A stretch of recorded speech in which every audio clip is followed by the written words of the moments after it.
Okay, listen up, beauty lovers. I know you've heard it a million times. Don't wash your hair before bleaching, right? Well, let me spill the tea. That advice could be ruining your bleach job. Here's the deal.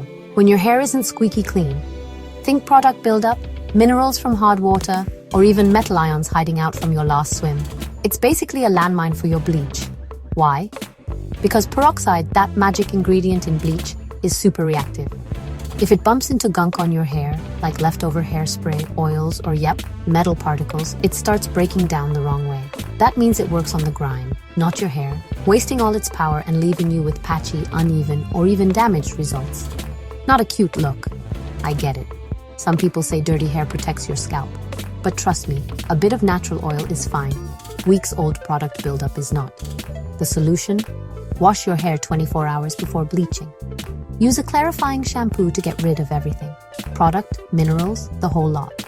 That way your bleach can do its real job, lifting your color evenly and safely.